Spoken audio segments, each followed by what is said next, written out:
Yo, what's up, guys? Damnation-n-Hellfire here. And as you can see, we got a freaking full house tonight. We got lots of people that want to come on and talk about the raid a little bit. And wait. You're mistaken in the fact that you think I actually want to talk about the raid, but go ahead. Well, I can kick you off. That's not a problem. I don't want to talk. I just want to bitch. Yeah, that'd be something new. As you can all tell, Vlad's here. Hey, everybody, I'm Vlad. We also got my partner in crime, Ross Crow. Good evening, everyone. We got my two brothers from down under. We got Toxic. G'day, how are you? And we got RB. Howdy, everyone. How they both managed to get off work for the raid and may be able to make it to the show, I don't know. That seems suspicious to me. There's a bad flu going around in Australia. Yeah, right. Battle Pirates flu that only lasts for a few days. We also got Vikes. Hey. And we got Berean. Yo. So we got a fair amount of stuff to cover tonight, and we got lots of people that I'm sure want to give their input. So we're going to jump right into it and kind of not travel along at a breakneck speed, but a pretty good clip so we can get through everything and everybody can get back to their raid. So we are on episode 36, and this one I titled Revolution in Progress, perhaps in more ways than one. As you can tell when I made the title, I was a little salty because it was first thing this morning when the targets had just came out, and I hit my first target with my bucks, and instead of taking one coin repair like I was expecting, my whole freaking fleet died. So yeah, I was a little salty, and there's a lot of people who were a little salty for the first hour of the raid this morning, but they did get things sorted, and everything's working out pretty well in my personal opinion so far at this point. So, of course, the event info, it's a whole store. It obviously has started in all the worlds already, so I didn't list all the individual world times. And it will end on Wednesday, April 18th at 9 a.m. kicks time. The following, as always, are disabled at the start of the event for each world: relocation, sector threat, uranium and base parts targets, daily campaigns, friends list limited to 10. And I thought this one was funny because isn't this always the case that the Alliance list is limited to 100? Yeah, I thought you could only have 99 members in Alliance. Yeah, so I it's there, but I was like, I thought to myself, well, that's kind of weird because I'm pretty sure that's always the case. But yeah, whatever. Going right into the targets, you got your tier 8 targets. They're limited to tier 7 hulls. They're very difficult targets with high payout of points. They're new targets. You have no limit. You can hit them as many times as you want. They're only available in the campaign menu. You have the Buccaneer Pillage that you can take in your Buccaneers for, and you will get a total of 5 million points, 2 million points for damage you deal, and 3 million for target completion. And you have the Hydra's Morass. You can only bring in Hydra Siege Cruiser or Blood Hydras, and that's also a 5 million one with 2 million for damage and 3 million for target completion. And then if you do both of them, you will get an additional 2 million for your set completion bonus. And then there's also last month's targets are available on the world map. You can do the Buccaneers Plunder. It's the 101 target. You can get 1.5 million points out of that, and you can do the Hydra's Maze. It's the Hydra's Maze. It's the 100 target, and you can get 1.5 million points out of that as well. And if you do both, there is no bonus for doing the set. Tier 7 targets. You got the 81, the 83, and the 85. They respectively pay out 500,000, 600,000, 750,000 points with a completion bonus of 1,650,000.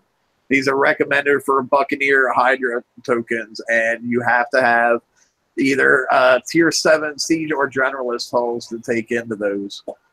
For Tier 6, you have the 61, the 63, the 65 with 150,000, 200,000, and 300,000 point payouts respectively, with a completion bonus of 450,000 points. And they are recommended for ranked cannoneers and ironclads. There's no restrictions on those. And Tier 5, you have your one lonely little target of the 41 that pays out 40,000 points with a completion bonus of 20,000 points. And that's also for cannoneers or ironclads. And there's no restrictions on that. And then you have your blitz targets. You got the 10 times blitz functionality, And the level 89 is recommended for bucks or hydras, and it'll pay out 800,000 points with 5 gold blitz minimum. And the level 69 is recommended for ranked ironclads and cannoneers, and can pay out 125,000 points. You'll have the hit down multiplier that will apply if you're a high level, and your blitz minimum there is 1 gold. Anybody have anything to say on any of that? That's all pretty standard. Pretty much. Fine. You want to go over the notes? You can track your completion progress in the event modal. Defeating a target will mark it as complete. Continuous target completions will count even though you can only mark one at a time. When a set is complete, the modal will clear and will give you everything that you have next up. Hitting targets below your recommended level will result in fewer points. Does not affect the completion bonus. And use the locator to find all sets or specific sets. And you can just, on that locator, just click the level of the set that you want, and it will highlight those targets for you on the map. And then here, I'm sure you'll like this topic. I figured we'd give you a little bitching to get out of the way. Yeah, get it right out of the way. It's crap, I tell you, crap. You can earn some uranium by earning event points. For 150,000, you'll get 800. For 500,000, you get 1,500. For 2 million, 5,000. For 5 million event points, you'll get 10,000 uranium, and for 10 million event points, you'll get 20 million uranium, meaning that when you get to 10 million, you will have earned a total of around 38,000 uranium, which is just enough to roll a couple crews. It's crap. And that is, it's been crap for a long time. You can buy with event points your advanced resources, and you can send out expeditions and earn event points, or earn advanced resources during the event, I should say. So yeah, I don't want to. I don't want to really talk about resources too much. So we're just gonna move on. Yeah, that's a sore subject. Yeah. So let's get right into the prizes. Whew. Well, first off, we actually have the weapon going with the new hull we're going to talk about later. This weapon, the Panthera Scattergun, the more I look at it, the more I see greater possibilities than just the weapon for the next raid cycle. When you look at the fact that it is a scattergun that does standard damage of 5,000 as well as penetration damage of 5,000, I see 2 damage types, and it could be kind of helpful with a few little base fleet items with a good reload that can be helped with the special that comes with this particular scattergun. So never forget to think outside the box. Yes, this is going to be pretty important for what they consider to be the auto build, if I remember correctly, for the next raid cycle. But this weapon has a lot of potential possibilities beyond that. So just to go over the basic stats on it, it will give you a corrosive defense of plus 4%, 750 is projectile speed, splash of 15, spread of 90, 89 range, which is not bad in my opinion for a scattergun. Of course, as he said, 5,000 base damage, reload time of 8, multi-shot of 5, penetrating and submerged damage of 5,000, and wall and building damage of 8,000. And then next up, we have the Savage CIC, which has got a lot of stats. So as you can see, it's going to be for the Manticore, so you're only going to be able to use it for that, really. Probably the big ones is it's your ballistic defense and penetrative defense. Oh, sorry, not ballistic. What am I talking about? Corrosive and penetrating is what I'm trying to say. And gives you extra penetrating and corrosive damage. So no surprises where we're going with all of this. Does give a bit of extra combat speed and turn speed, which is good, and a bit of structure deflection as well. And shit. With a duplicate or a cap of 5, by the way. And I want to throw in there that, once you claim this this is a one-time item blueprint. You're not going to have to claim one or get one of these for every ship. I know that's been a question out there even. So. Oh, Yeah. and the other thing too is it's still pretty chunky too, so just bear that in mind. Right. It's heavy. Mm. And yeah, this is obviously just for our scattergun versions because, as you can see, it has a penetrating range modifier of -10%. So when you go to build the missile variation of this hull, if you're going to do so, you definitely don't want to try to use the CIC for that same thing. No. Correct. I mean, that'd be a bad thing. If you're waiting to put missiles on it, do not pre-fit them with this CIC for sure. Next up, we got the roaring barrel system. Yeah, roar.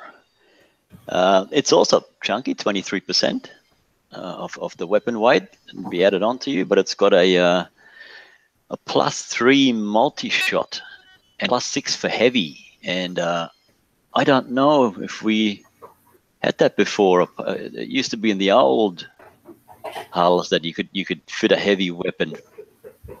So maybe there's something coming for that. But anyway, it's got a scattergun reload and of 60% plus, and a corrosive damage of +30%. And it gives you 10% extra combat speed. So it's always good for a blitz fleet to have a bit of speed behind it. So it'll definitely be good. It's just you're gonna need to work out, maybe put couple of different weapons on it, maybe, so you can get everything on the one hull. I'm not sure whether you'll be able to get all the weapons on and the special with all these percentages added to it. But we'll have to see. From what I've played around with in the shipyard, just messing around with it, yeah, you can. Oh well, that's good then. So it looks pretty good. And then, of course, we have the Manticore hull itself. Yes, the Manticore. It's our Tier 7 hull now for assault with the 20,000 max weight and 25,750 armor points. With a 10% added missile range to it, and missile accuracy is another 25%. A ship DPS of 20,000 and structure DPS of 5,000. I say it already has an evade bonus of 20%, penetrating defense of 45, and corrosive 45. Tactical field resistance of 70%, with 800 ship deflection and 400 structure deflection. 28 combat speed, not too bad, and 25 turn speed. The map speed of 38. It's a nice 6,000 cargo on it. It's just a repair time. Yeah, 6 million cargo. Yeah, and the total repair time is kind of sucky for them still. At 3 hours, has 8 weapon slots, 4 armor slots, 6 special slots, and your CIC slot. Yeah. It's nice to see the anti-missile range and the anti-missile accuracy built in there, because obviously, historically, assault targets have always had dealt some kind of missile damage. So seeing buffs to anti-missiles is definitely a great thing. Yes, it is. It is very good.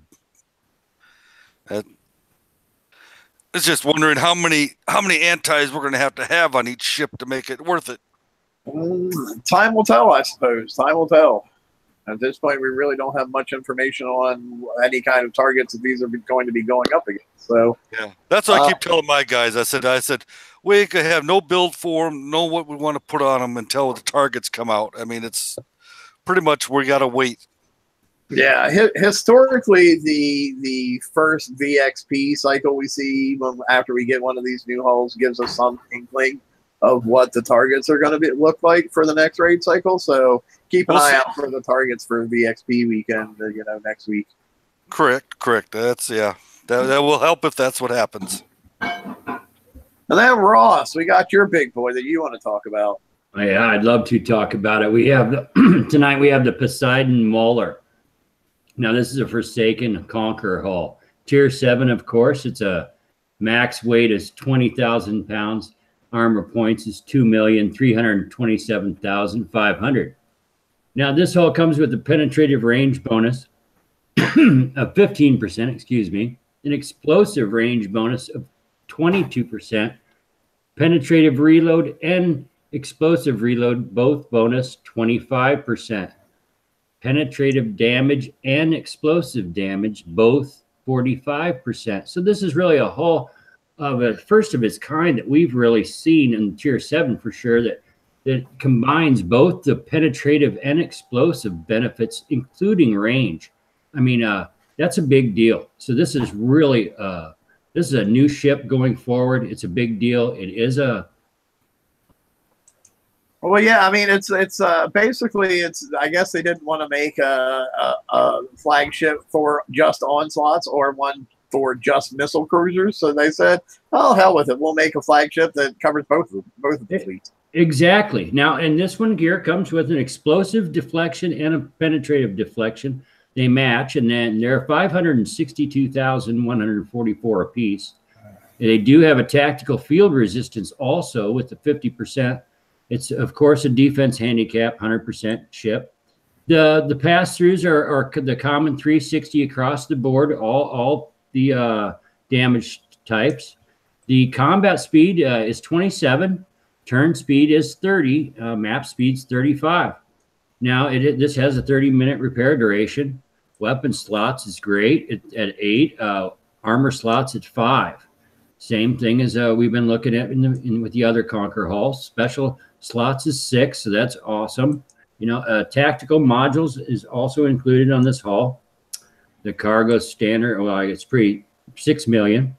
Now, what this special ability hull this gets is a, I guess it's a explosive and penetrative deflection of 70,000. So, no, I'm sorry, 700. Well, no, you're right. It's 70,000. Yeah. And then it's got an explosive and penetrative damage bonus of 35% to the rest of the fleet. Now, that's pretty big. Yeah, I mean, I think personally myself, I think the damage buffs are way more important than the deflection bonuses. For sure. And that's huge, really. Let me ask something there, though. A penetrative damage, you have to be within 75 of whatever you're shooting at. So would you say that is more for the hang on. I don't think you have to be within 75 of what you're shooting at. I think your other missile cruiser has to be within 75 of the flagship to get the bonus. Right. Yeah. Not what you're talking. Okay. Yep, that'll make more sense. What I was going to say, if that's the case, then it's more for the rush hull than for the missile one. Yeah, but if it's the way you said it makes more sense. Yeah, the Molar is a ship that goes inside the base and not outside. Well, you know, I just watched. This is a great hull. So I mean, people are going to be able to use this in different techniques, different tactics, because it's really going to boost some other things. Well, didn't you say you've seen it already? I have seen this hull in action already. It's an amazing hull. Well, I don't want to go into further, but it is an amazing hull. Right now, I see a hard time stopping it right now. So I just witnessed it. It was a beautiful hit. It was also a good driver, but they made it in a top end base in one hit. So yeah, it'll be interesting to see what happens with PvP with the introduction of this hull for sure. Not only the introduction of this hull, but now since the missile cruiser is now available in this raid, lots more missile cruisers are going to be in the water than what are currently have been. So yeah, PvP is about to get kicked up a whole nother notch. Okay, then before we get into the prize list, because it's pretty massive, let's talk a little bit about how everybody's actually doing it.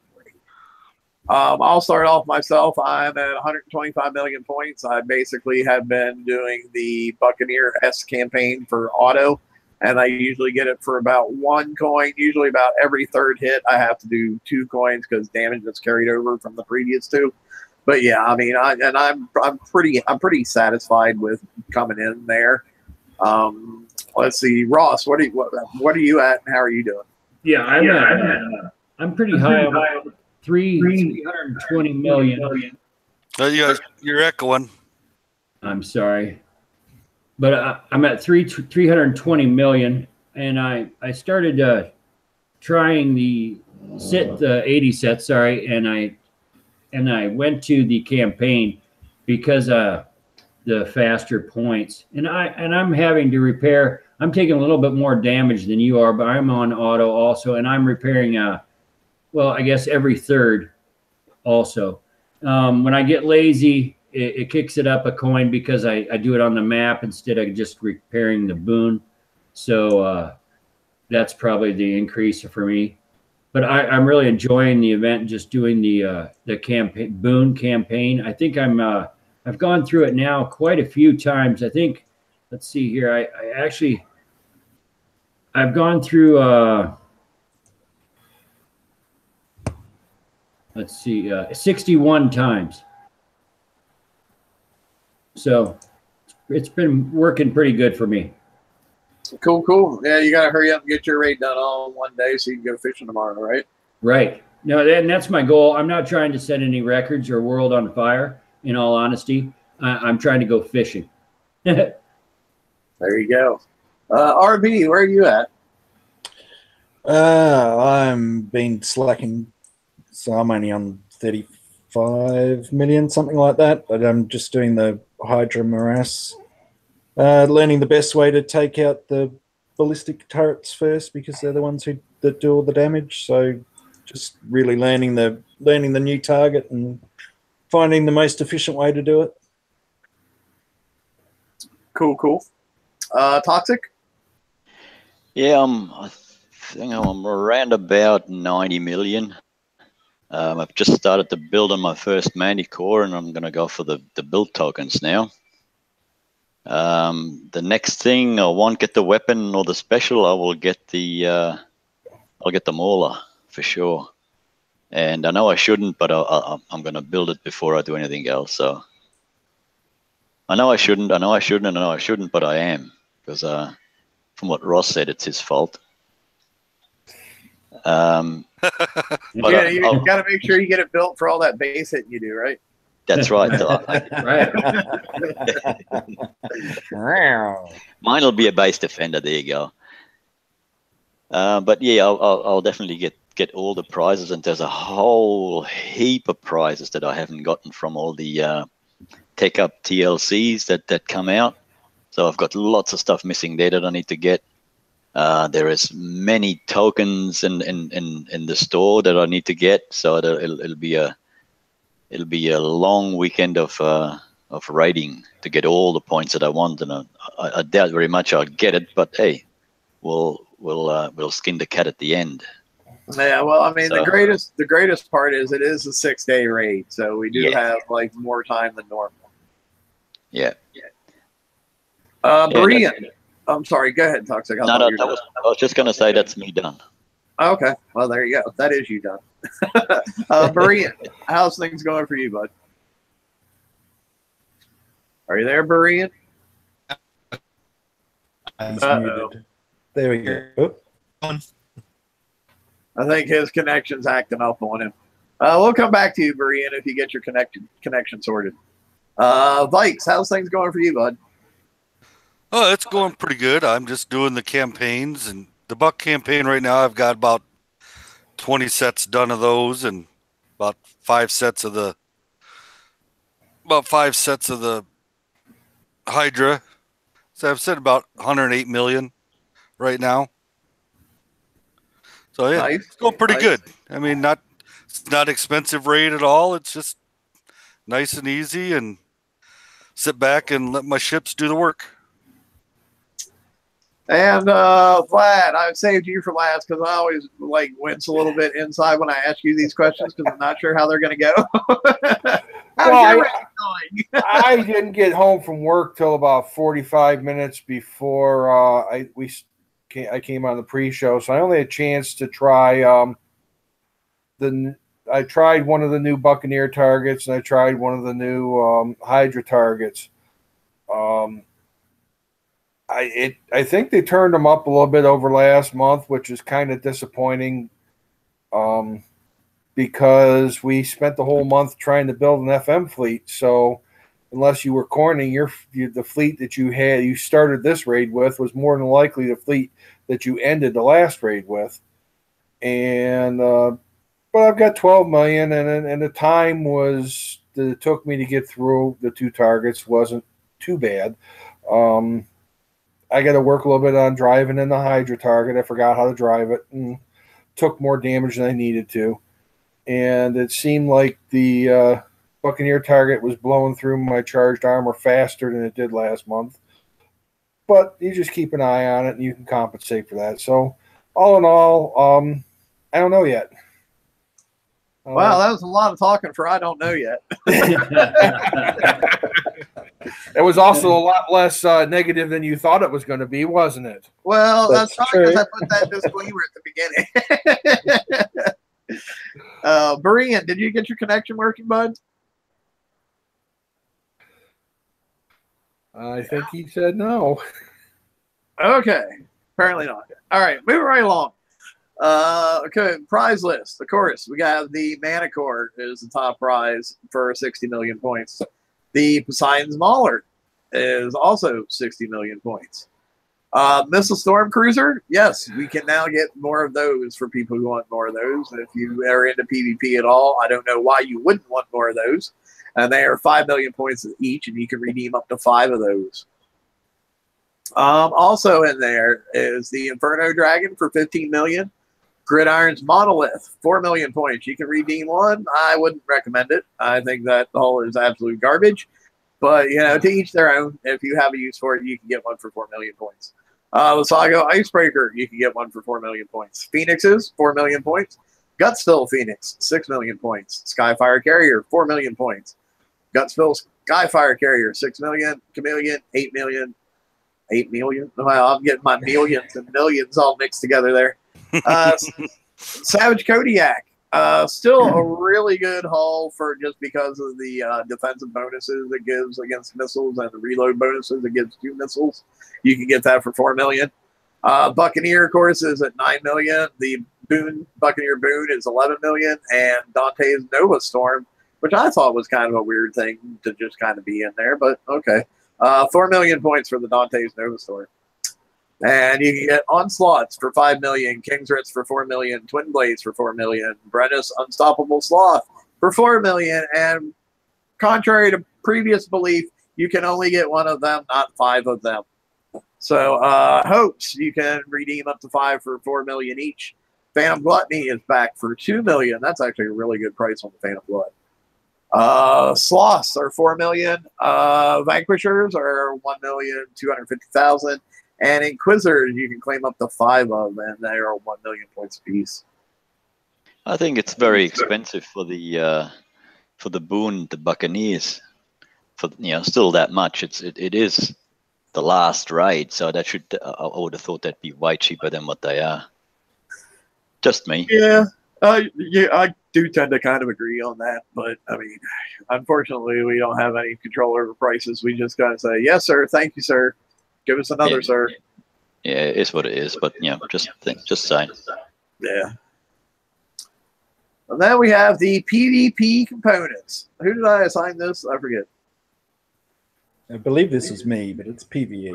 Yeah, PvE components. Sorry. Rock on. Okay, so there are stacks in there, but Damnation's tried to pull out the most important ones. So Roaring Barrel System, 15 million. Panthera, 25 million. Savage CIC, 20. RFX Engine, 6 million. Twin Fire Rocket, 9 million. Garrison Battery MKX is 1 million. That's nice and cheap. Phalanxes, of course, 800,000, and Siege battery for 1.2 million. There may be some other bits and pieces in there that you don't have, so just have a look at them, see what's going to be useful. Isn't this the first time we've seen Phalanx 3 for a while? It is. Isn't that the one Yes. that's always hard to come by? Like the other two, Yeah. like 1 and 2 are in the campaign, and then 4 is available, I think, in the FM almost all the time. But 3 is the one that's really hard to come by. I think you mean the Gales. Phalanxes are. They're not limited. No, No, we're Phalanx- talking about Phalanxes. Is it Phalanx 3 is not located anywhere. Yeah. Okay. Hasn't been offered for ages, and sometimes if you don't have that right weight combination or whatever, it's a good one to have to chuck in. And of course, I highlighted Siege Battery Siege Battery 4, just because that's the first time it's been here since the Tech Up campaign, I do believe. Yeah. And then Garrison Battery, Twin Fire, and RFX engine, just because they go with your Inferno Dragons, and for people who are still working on their FM fleet, they're must-haves for that. Page 2. Woohoo! Okay, countermeasure loaders 4, 1.2 million. Siege targeting 4 is 1.2. Speed system 6 is 1.5. And your ever important agility system 4s, which are 4 million apiece, and you can get 5 of them. Again, there'll be other things in there that you may have missed along the way, so just keep an eye out and grab what you need. Yeah, of course. The countermeasures and the siege targeting, the speed system, all the other levels are in there too. I just highlighted those because I think this is the first time we've really seen them since they were in Tech Up. Yep. Next few more. So your Gales, obviously we always need those. Some you may, it's worth checking how many you've already got, because you may not need some of the 2s and 1s, that sort of thing. I did notice that there's some of the specials that don't stack with the new Manticore. So if you haven't got things like narrow fired aperture, corrosion canisters, those sorts of things that are going to be needed, you may want to grab those as well. Well, something I thought was incredibly interesting about the Gales is all 3 levels of Gales were the same cost. Yeah. Yeah, I was looking at that. I was like, it's something else. Yeah, it's like a minimum price. You're paying it whatever. Yep, it's bargain something basement else. prices. And I'm not sure why I didn't green the Nautilus battery for the Stealth 5 and the Magnus Drive 3, because this is the first time they've been available since Tech Up, if I recall. Yes. I probably just didn't view them quite as important. That's just my personal preference. Then we got PvP components. I'd love to go over these here. We have right off the bat, we have the Siege missile. And again, the highlighted items are going to be the ones I'm going to touch on. You can stop and freeze. These are the other prizes listed in the frame. But the Siege missile D55X, right off the bat, 12 million.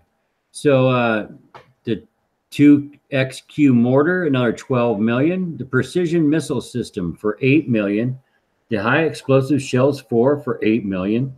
Lockdown rockets are there for 1 million. Now that's a really good price in my opinion. That's a much needed required weapon in today's base defense. We have autoloader 4, and if you missed that, when it was out in the TLCs, I believe that's a big one to pick up at 2.5 million points. We have flanged warheads at 3 million. The sinful scattergun at 9. Now these flanged warheads are a big deal too. So if you didn't get a chance to get those, some people picked up the nice hulls and they didn't pick up the flanged warheads. Now's your chance. Now, something I do want to spend a little bit of time talking about here, and I didn't green it, and I should have, but in retrospect, when I was doing the slides, it just didn't dawn on me. Buzzard missile. Yeah, I can touch on the buzzard. Yeah, that's a good one. Yeah, let's talk about that guy for a little bit. I'm logging into the game right now because I want to pull up the blueprint for him. Okay, now the buzzard, what I'm going from memory, it's one I have. Now, it's a missile. Now, today's base defense and attacking, even we're dealing with the pass-through damage. So we're actually not going for the damage totals as high as you would think. We're going for rapid fire and to match a little bit of damage so we can get the 360 as many times as possible, excuse me. And the Buzzard missile is a perfect example of a missile that has a very rapid fire. So if you're looking for something in that, for that, the Buzzard missile suits you very well. Well, I mean, just to, you know, since we're talking about playing the death of 1,000 cuts or whatever, the salvo on this thing is 16 salvo. And not only does it do penetrative, but it does radioactive damage as well. So basically, you're talking from the reload cycle of this missile for just one of them, from start to finish, you're going to have 22 cases of, no, actually, sorry, 32 cases of minimum damage, because it will be doing 360 for each projectile for the penetrative and then 360 for each projectile for the radioactive as well. Now, that is before evade, or what it, right? I mean, correct. Yes, right. But that's a heck of a good number. I mean, those are good numbers. I mean, they just are. So. Yeah, I mean, it does have kind of a long reload time of 11, but on the flip side, with all the reload specials that we have out there now and getting your boat to legendary, you can bring that down by a pretty significant amount. Right. And it has a chance to, hang on a second. Yes, whenever it dies, it can make, there's a weapon that comes off that's explosive damage type, and it only deals 1,600 damage around it, but, you know, it's just another way of getting even more minimum damage out there. And it puts a radioactive field out there that's minus 200 damage per second. So, yeah, in retrospect, probably the Buzzard missile should also be highlighted there, because I think just with the sheer amount of salvos and doing 2 damage types, it's actually really good for base defense. I agree. I know it's one I've missed out on, so I'm going to pick it up. Good deal. Next page, and I want to touch this one real quick. Executioner 2. This seemed to breeze by a lot of people, that you can actually have 2 additional executioners in your base at this point in time now, after this raid. So you can redeem up to 4. If you already had 2, you can only redeem 2. But you can have a total of 4 equipped in your base currently. So you can carry on from there, Ross. I think RB might have it, right? Okay, I'll do it. I don't mind. So glacials, if you don't have them already, your elite countermeasure turrets, there's still problems with that working and shooting down stuff and not shooting down stuff, but they're there. They're pretty cheap, so there's still long build time though. And your EM Rails 3, which is 1 million points. So, yeah.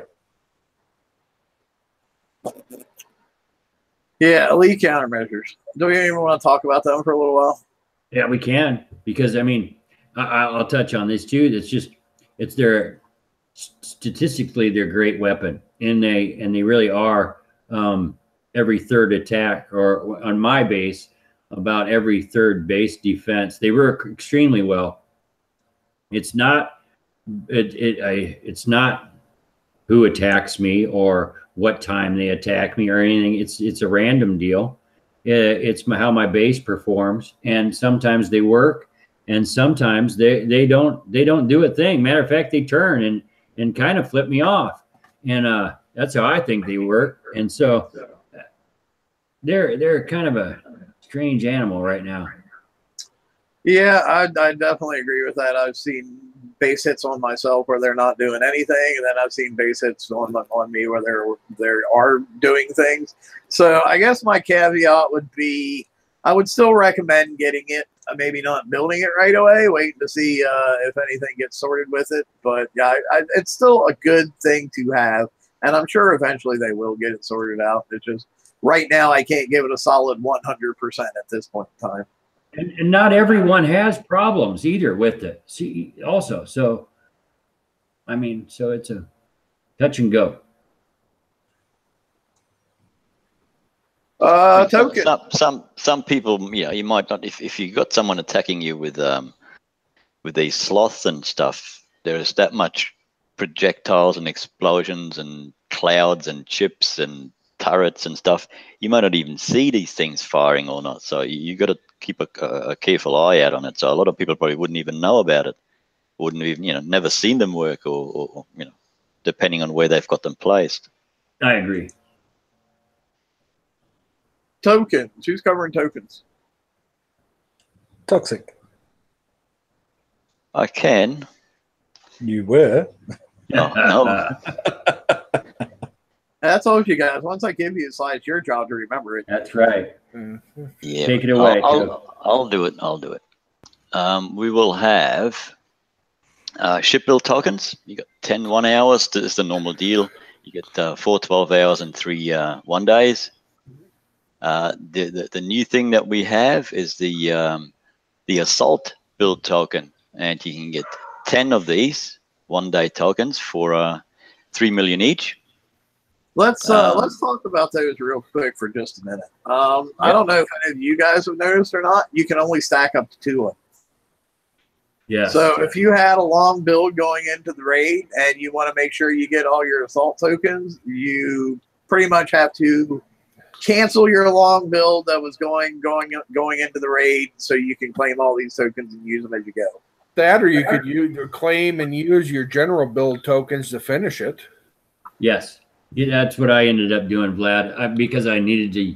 When I found out that I could not stack more than 2 of the assaults, and I wanted to work on the new ships, I used the other tokens offered just to hurry up what I had going, so I could get these going.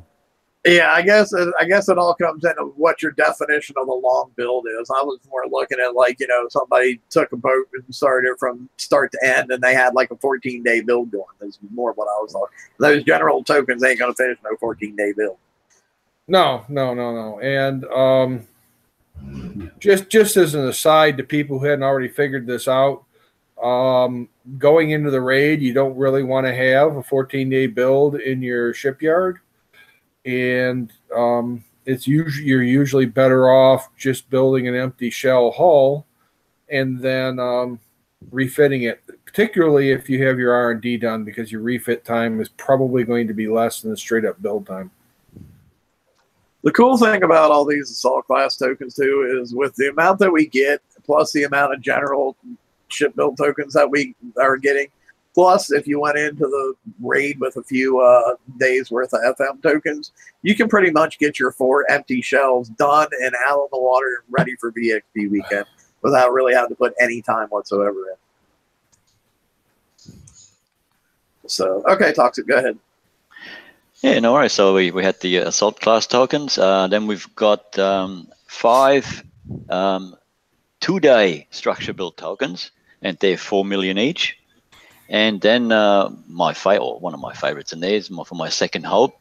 You got 5 1-day build tokens for 3 million each. So that'll do my second hope nicely. You've got 1-day King's Root build tokens for 2 million each, and you can redeem 5 of those. And they're a pretty potent ship as well. So there's lots of good tokens to be had. Yeah, it kind of amazes me, actually, like, even now that we're going into the tier 7 stuff, how well the King's Writ is holding up as far as being useful, especially in like ship versus ship capacity. Oh yeah, they're pretty tough. They're pretty tough little ship. Great hull. I mean, it's a great hull. It's the hull that I started out with, if you remember right, Ross. Yeah, it's the first one that I built, and it went on from there. So I've got all the stuff that I'd gotten with it. I've got now. I started with the King. Right. So it's pretty good. It's still valid to the day. Just as a matter of interest, those those medium VXP tokens, are they 25K? Is that how much they are? It'd be nice if they were 25K. I think they're probably more around the 5K mark. Oh, okay. Yeah, because I want to say, I think, maybe 10. I'm not sure. Honestly, I don't. I'm going to stop talking. I'm just making numbers up. That's better than my 25K, though. I guarantee you they're not 100K. I can guarantee you they're not that. Damn. Sorry, Toxic. Go for it. That's all right. No worries. Or just waiting for. Yep, there we go. Now that was me. The shards. All right. Okay, now you've got all the shards for sale again. You got the Prod on them, the Hellstar, the Ghost Crawler, Manowar, Gamma Behemoth, and the Cadies. And you can get 5 of each of those. And at their 1.54. Yeah, five in the cluster and 4 reading. Yeah, you can bring them 4 times by 5. Yeah, that's 20 of all. Except for the Cadies, you can get 50. And they're a little bit more expensive at 5 million. They come in, and I know I've got a beautiful voice because I can hear it back. It's awesome. Oh, there you go. Yeah, I think 2 more raids and I'll finally be able to finish my Proto Nemesis. Yeah, that's funny. Now, are we thinking the Cadies might have a use in the upcoming event cycle? Is that why they're? Well, KD shards have always been more expensive just because it's the newest one. Okay. I just didn't wonder, the 10. Yeah, I mean, as far as whether it'll be useful in the upcoming raid cycle, we don't know because we haven't seen the targets. Yeah. I mean, no, I was just meaning that's the only thing I was saying. It's that class type. Is it? So what you're trying to say is I should look in my shipyard, in my Intel lab, see if I've got any more mega ships that's parked in there, right? Is that what you're saying? See if you have a Katie you don't know about to go with the Ghost Crawler you didn't know about. Yeah. Can you imagine? Good times. You can also get your badge for Hardcore Mana Core just by claiming the Mana Core. And I think the last thing I have for slides is with the Mega Draconian Convoys as the enemy for the upcoming assault raid, and as the inventors of charged armor, the Draconians have developed anti-charge technology that specifically depletes charge pool extremely efficiency. Be advised that while the deflection and resistance provided by charged armor will still prove to be useful, the charge ability provided by the armor will be negated in top targets for new targets moving forward. It is strongly recommended to consider alternative defense methods beyond the charged ability. So basically, this reads to me, charged armor is becoming a thing of the past, and we're going back to the old armors of yesteryear. Yeah, they were getting too cheap, weren't they? However, you still, charged armors will still definitely have a place, though, because you still get the 18% on them, just like you do the D5 armors, but you get no additional repair time added on by the charged armors like you do the D5 armors. So that's definitely something to think about moving forward. Well, and I also want to throw out there that I'm reading, I mean, I could be wrong, but I'm reading here, let's just highlight in top targets and for new targets moving forward. So that does not mean that your old fleets are not going to work in the targets that are already existing. If they're using the old targets for some, I don't care, for a TLC, for something on the map or whatever, those are still going to be valid fleets for those targets. Yeah, and for somebody who, generally doesn't hit like S targets or whatever, it sounds like even going forward, the charged armors will still be viable and useful in the lower tier targets. Yeah. Well, I would say the problem with that is that when you look at the point escalation, the lower tier targets, unless you've got nothing to do for the entire weekend but play Battle Pirates, the lower tier targets are not viable from a time standpoint. So the top targets, you pretty much got to be hitting top targets unless you can devote 12 hours a day all weekend to Well, I would say to that, though, you're only looking at that through your perspective of somebody who's trying to get 600 million points for the raid. For somebody who's hitting low-level targets because they're a low level and doesn't need 600 million points, you know, they can probably get some pretty good stuff out of hitting those lower-level targets and not have to do the entire weekend. Well, Okay, define top targets. Is top target the A set or is top target the S set? I would say top target is the S set. I mean, but we don't know for 100% sure. My personal opinion and my personal definition would be S set. But we don't know because we haven't gotten that far yet. Go ahead. Yeah, I've got charged armors now, and I don't do S sets, I do A sets. So it just depends how you play the game, you know. It's you may be right with the charged armors for a while. Well, and you know, I gotta say that, you know, on TeamSpeak today, I have got a wonderful player in my alliance, Monroe, and she's just thrilled today, and she's hitting 60 sets with, you know, on her own, no help, and I do know it's the last set of the whole event cycle, but every player has their different goals, and she's just thrilled that she's able to grind out. And she'll be putting in a lot of hours, in all honesty. But there's players that are even happy to be able to grind. Some events I'd find that are not even worth grinding. This one here, at least there's plenty of options for some points, just for some things that they choose. And that's how I look at it. This right here, I mean, the prize list, I think is one of the best a variety of prizes that we had for a long time. Right. The prices are I'm not saying okay on the prices, but the list I'm okay with. There was, you know, I can't believe that Chaos Chain Guns is not on there, but okay, you know, we don't have everything, so it's got a lot of retro stuff on it. I would have liked to seen some more CICs. Yeah. Well, wait. Do you mean CICs or tactical mods? Tactical mods.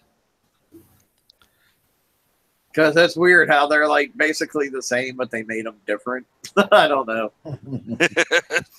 But going back to the change in armor, what's going to be the determining factor for me whether or not this is a good thing or a bad thing is what they come out with to replace them.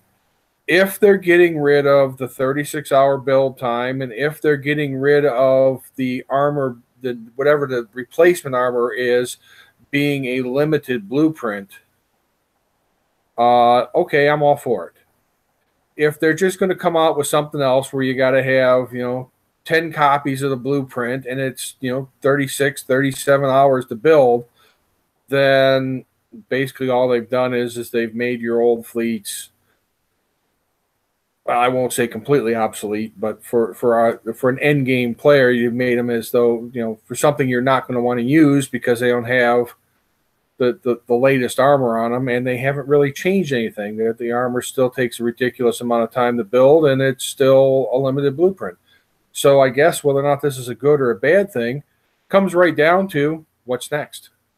I'm not even necessarily sure that there is anything else next. It might just be going back to the D5M armors. Because, you know, they give the same resistances that the charged armors do, and if that's the route that we're going, I don't really see that they necessarily need to put anything new in. But they're going to. Do you have an inside scoop? No, this is purely my speculation. Is they're not going? There's going to be something we're going to have to earn. The question is whether or not we have to earn 1 copy of it or 40 copies of it. Because it's just the way there's always the next new thing when it comes to armor. So if this is going away, they'll have something to replace it. Question is what it's going to be. Frankly, the D5 armors are 36 hours a piece, and they're expensive to repair. So if that's their plan, that's a step in the wrong direction. We need to reduce the build times and keep us with maybe not a 0 extra repair like the charged armor, but reduce the amount of repair over the D5s. Well, I mean, I guess though the same thing could be said if you want the option of limited repair, then just put the charged armor on instead, because the amount of defense is the same no matter which way you go. You got to have the copies, and do we all have enough? Like right now, I don't have enough ours. Well, what he's trying to say is we're going to probably get armors that got more deflection added to them with the resistance. Instead of charged armor ability, we'll have deflection instead of charged. Well, whatever they're going to, there's going to be something. I just don't know what. Well, and quite honestly, it's pointless for us to sit here and speculate about it until we do know. It could be that, you know, you might find that it's a combination of armors. So you have two charged armors and one of each of your, you know, damage types or whatever. So there's quite a few options yet. So I guess the only thing we can do is wait and see. Yeah, but if you got your charged armors on a hull, and then someone comes with the technology that, you know, that depletes that extremely efficiently, the armor is still there. It's just that the pool's gone. Yeah, So you're still getting your 18%. Yeah. So I mean, maybe there's more percentages on the new armors. Who knows? We'll have to wait. But the charged armor should still work. It just doesn't hold the charge. That's how. I think we were talking about this in the pre-show. Yeah, and you know, I mean, the CR armor, like we just saw, could be a precursor of what's to come. You know, and if that's the case, I'm okay with that, because there is charged on it, but it doesn't really matter too much, and you get resistances for 2 different damage types on it. And I'd be all about that, man. I'd be all about that. That I don't have to pick. It's like, oh, which one do I want to go heavy on? I can just like go whole hog on both of them and get both of my defense numbers up there really high. And it still doesn't take on any extra repair time. So that's good. Correct. So, and if they do it that way, that would be beneficial for everybody, because they had the limited charge with the charge pool for those lower level targets that they're talking about that will still work in.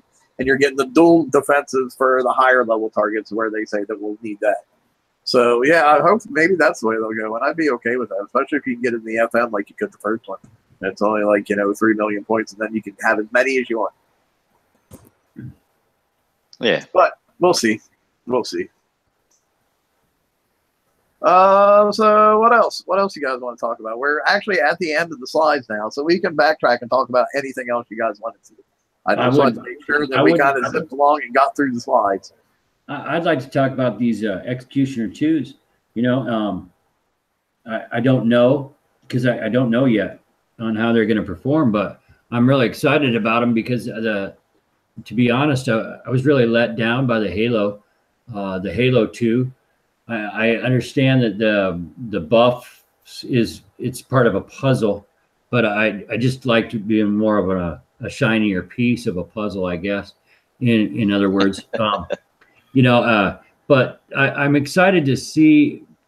I put a few of the Executioners in my base now, but I had to put a Halo 2 back in now to try to get some the buffs back up. Now, I'm wondering if this is really going to do some damage yet or not. I think statistically it should. What's everybody else's opinion? Well, we were doing just like some off the cuff math earlier today, like, just like in my head, which is a dangerous place for me to do math. But it's probably not as some of the in his head math that I've seen Vlad do a couple times, but we won't go there. But it's like I know my personal Executioner 2 turrets right now are doing like 1 million damage printed on the turret itself. Okay, so now that I'm going to have 6 of the same grouping type of turrets in there, then you're looking at plus 150% damage. So then you're talking at what, 2.5 million, which breaks it down to 1,250,000 per projectile, since there's 2 projectiles, and that's not counting fire supports or any base buffs that you might have from your factions and whatnot. So I think those are getting to the point where they are going to be able to start overcoming some of the missile deflections that are out there. And we're maybe, at least in that one aspect of turrets, getting away from the death of 1,000 paper cuts of just 360 pass through. Right. And that's what I'm looking at for. You know, in all honesty, that's what I want to see. Now, but dude, just before we go on to anything else, what the rest of you guys here on the panel, what's your input on that? Are you kind of in agreement with that, or are you looking at things differently, or? I'm on the same page as Ross. It's good. It's. I mean, they said it was going to take a while and it was going to hurt, and it did. And it's now what, April, getting marching on to May.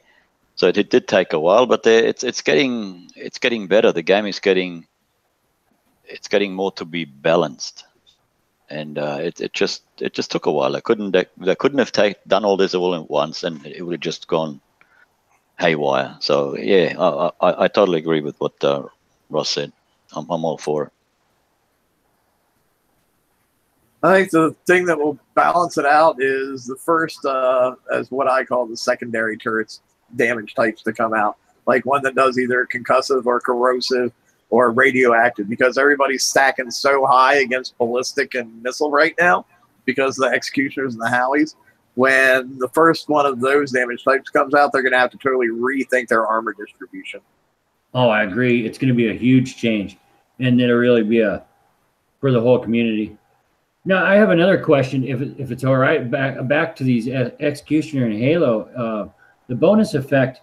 Now, I have a question in regards to if I were to build all those turrets, do I lose the effect as those turrets die? I have not heard anything definitive, but I would definitely assume so.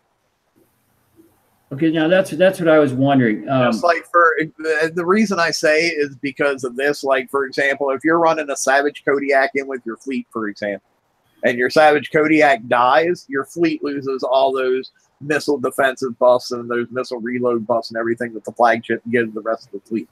So I would assume it would be the same for the turrets. Okay. Now, like I said, I have not seen anything where they definitely come out and say, yes, that is absolutely so. But just from logistics and the way other aspects of the game work, I would say, yes, as they die, you lose the buff. Lose the buff. And that will be important on placement, on people's placement, you know. So. Yeah, absolutely. Absolutely. What do you, I mean, the rest of you guys, are you in that same agreement, or do you think differently? Well, it would make sense, wouldn't it? I mean, if a ship dies, it's dead. Can't give you any buffs. So you would think it'd be the same with turrets, but you know, my guess is as good as anyone's, I guess. Yeah. What about the slow effect on the gates, though? We've seen that not go away. But that's written in the description that if you're on a scourge faction, then that stays there. So yeah. Yeah, you're right. Yeah, I mean, your base would almost have to change stats throughout the attack. However, so I'm just a little unsure on the whole thing, you know, on I guess it all comes back to they already have the mechanic for fleet changing stats as you go through an attack. So I would think it would be just as easy to have the mechanics for a base changing stats as you go through attack. But it's definitely a good question. You know, I think it's the way I said, but I will check into that and see if I can get some further clarification for you. And if I get a definitive answer, I will post it on the page. That'd be great. That'd be great. Okay, I got something. What do you all think about the Manticore as in a visual effect? It's very nice looking hull and everything, but to me it looks bland. It just looks grey. There's only a little bit of color in it, but it's still a nice looking hull. It's just, you know, we're sort of used to all the different little colors and stuff and whatnot, and that's sort of a bit disappointing, I thought. It's hard to say so far because the only one I've seen on the map is mine, which literally has like freaking nothing on it. It's like an empty shell with a phalanx on it, and that's it. So, you know, I haven't put all the little bits and bobs that might add more color to it. So I can't, as a blank hull sitting on the map, it is a little less than stellar. But once I get it kitted out, then I'll be able to tell better. It's like, ooh, that's pretty, or oh yeah, this is very drab. And, I remember we might get a skin too. Yeah, well, I remember way back, we used to get the armors, and the armors, if you use this armor, that it give your fleet a yellow tinge, and if you use that armor, it give you a red tinge. Sort of, maybe we're getting something like that. I don't know. Yeah. Well, you should get a fluoro green from the CIC. So we'll have to wait and see, I guess. It's Yeah, I just thought. I'm sorry. Go ahead. No, I just thought I'd say something about I thought it would be pretty bland, you know, to just a silvery grey hull, you know, and all the other hulls all looked so really schmicko, you know, they were like awesome. And I haven't looked at mine, like I haven't taken mine into any kind of combat yet. I'll be honest, I'm more worried about what they look like when they're on the map in combat than when they're on the map not doing anything. Yeah, no, I'm just an observation. That's all. Right. But you were talking about armor changing colors. Who here remembers back when the Research Sea Scorpion came out, and if you put DU4 on them, it looked exactly like the Raid Prize one. And there was like tons of tickets going in over that shit because people were hacking the old Sea Scorpions. Oh yeah. Just a little blast from the past there, a little chuckle thing for everybody.